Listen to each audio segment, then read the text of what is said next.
Hey guys, today's video on Dangun is broken down into sections, and I have put chapters right below so that you can jump to the section you want. Dangun.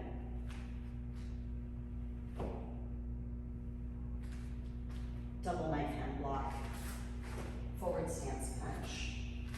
Double knife hand block back stance. Forward stance punch. Down block. Punch. Punch. Punch. Back leg cross step. U-shaped block. Top hand punches. U-shaped block.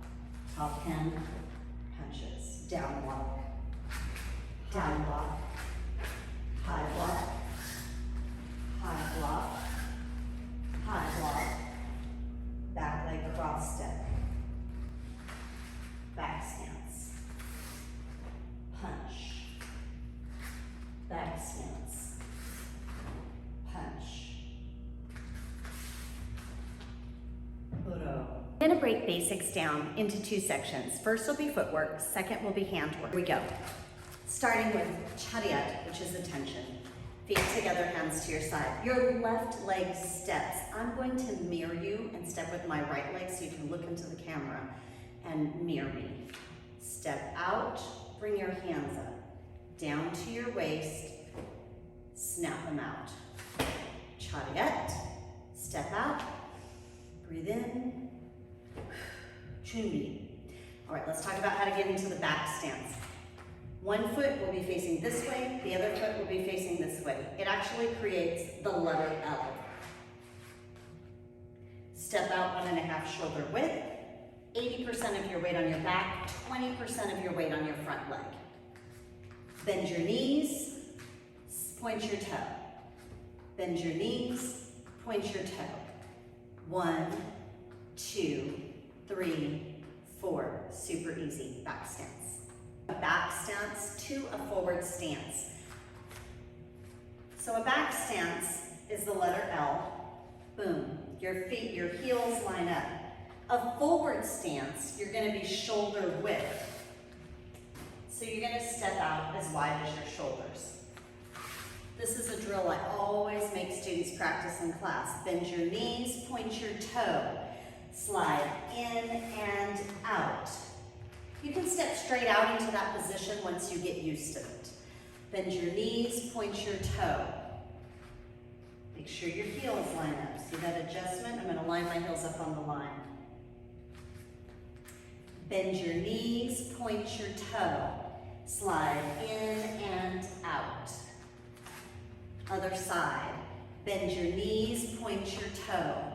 Slide in and out. Now we're going to cover cross-stepping, a forward stance to a back stance. So my front leg is going to cross-step to the same line my back foot is on.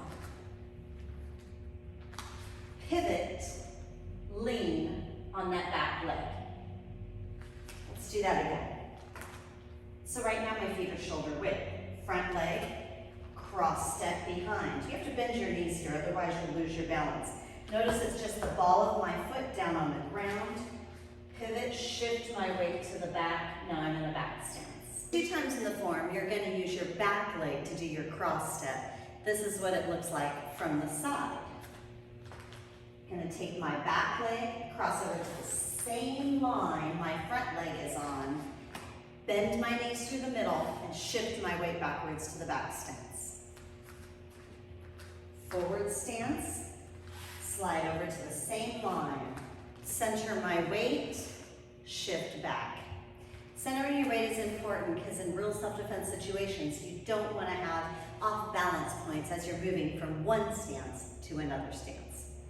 Start with your feet 45 degrees.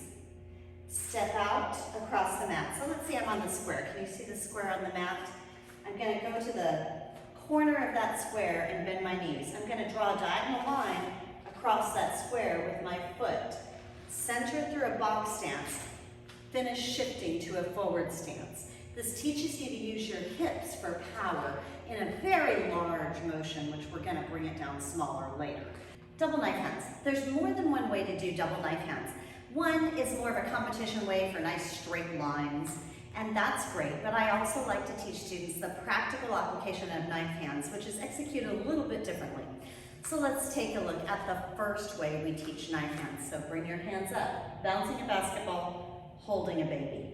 Bring them across your body, twisting them both upside down. Bring them across your body, twisting them both upside down. Sometimes I'll teach knife hands one at a time. I'll start from here and just let the hand hang. Wash your face, twist your hand. Other side.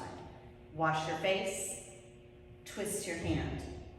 Now let's do the low hand. Bring it in, hold a baby. Bring it in, hold a baby. Bring it in, hold a baby. Wash your face, twist your hand. Hold the baby, wash your face, twist your hand. If coordination is a challenge, that may be a great way to break it down. Now, hold the baby, bounce a basketball. Here we go. Wash our face, twist. Twist. Make sure you look the direction you're going. Got to see what you're blocking. Bend your knees. Point your toe. See there, I have a cat stance.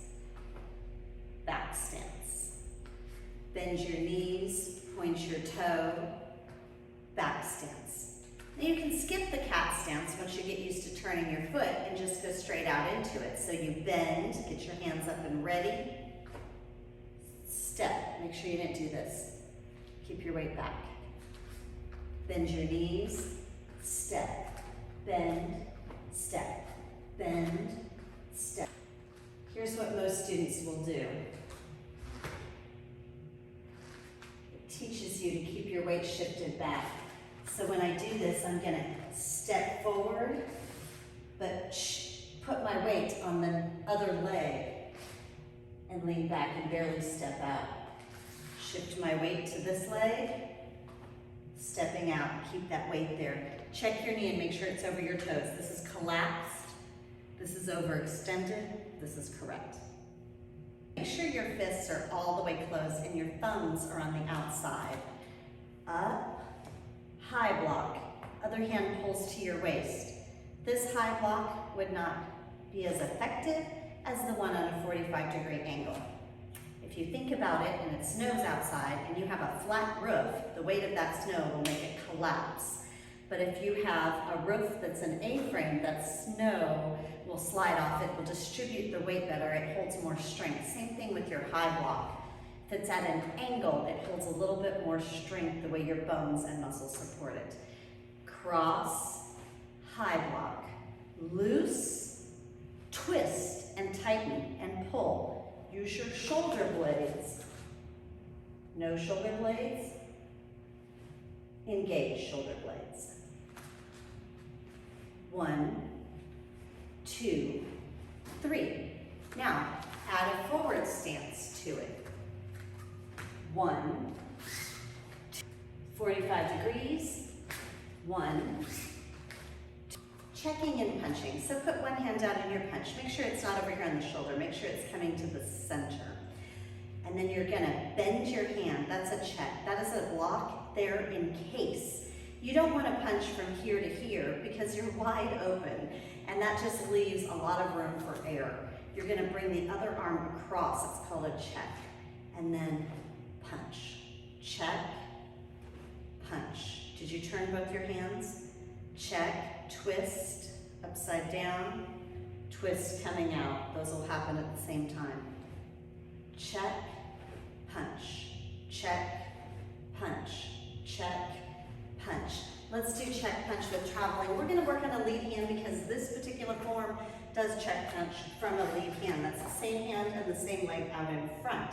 Back foot slides in as you check. It continues to slide as you punch.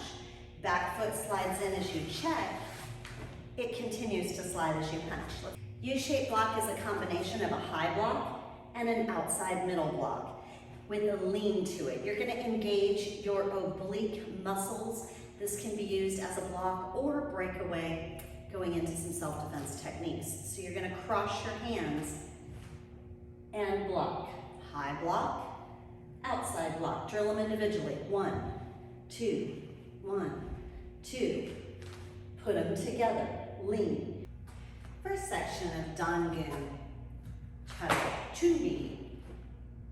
Hands up, bend your knees, all at the same time. Hands up, bend your knees. Look, point your toe, double middle section block. Check, slide your feet together, step forward, punch. Front leg cross step to a back stance. Knife hand. Check, slide your feet together, punch. Look, down block. Check, punch. Let's do that part again. I'm gonna back up. From here, double middle section. 1, notice how my feet, my hands, my knee, all bends and turns. Step out into your back stance. Don't shift your weight forward, check that. Lean back, check, punch. Look at, don't do this. See how my feet are on the same line, that black and gray line, they're really close.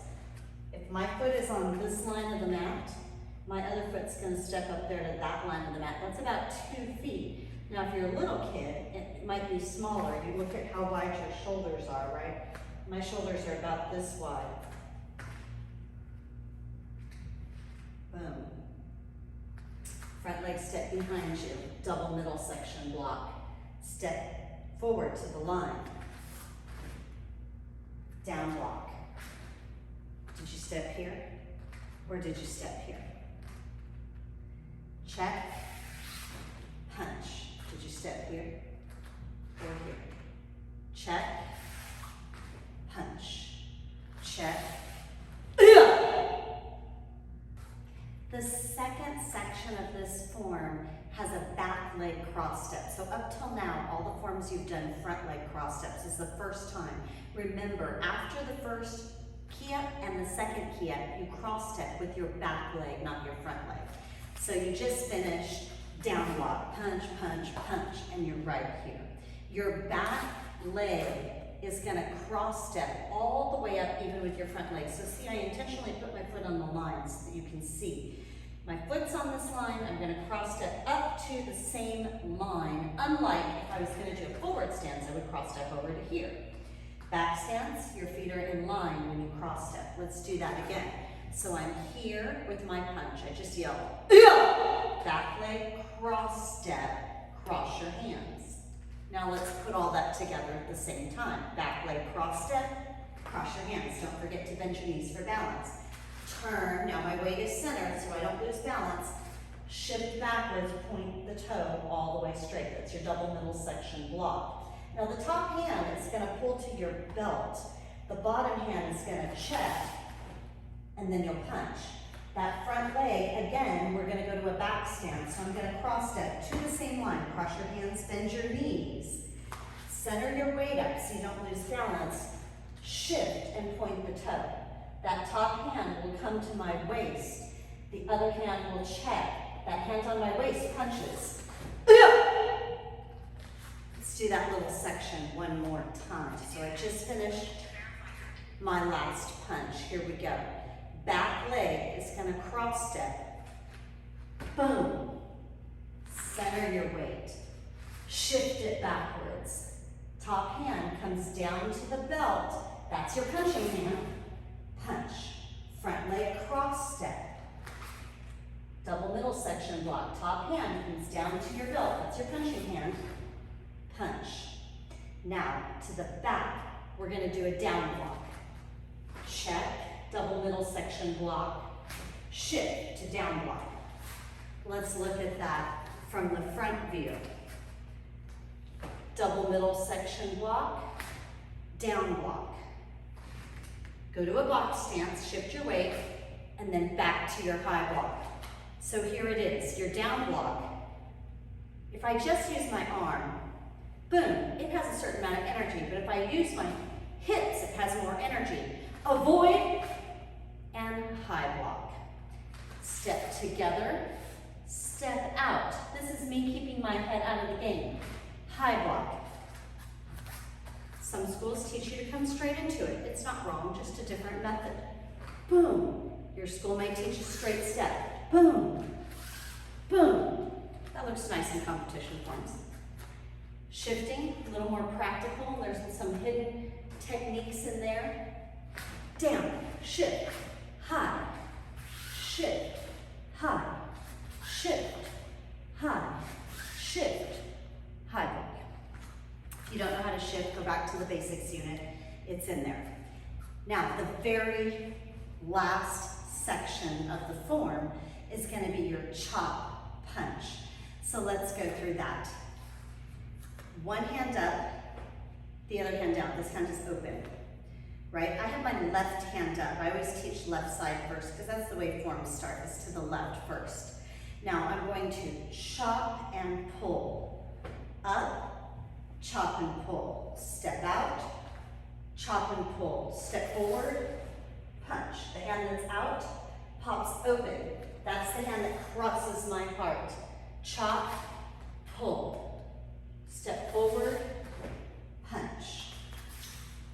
So here we go again. Left hand up, step out, back stance. Chop, check it, punch. Chop, punch. Here's 4 tips to make sure that you pass your yellow belt exam with flying colors. Number 1, as you're going through your form, once you kind of have it down, film yourself. Find your trouble areas and then look for those issues and write them down. Go back and only work your trouble areas.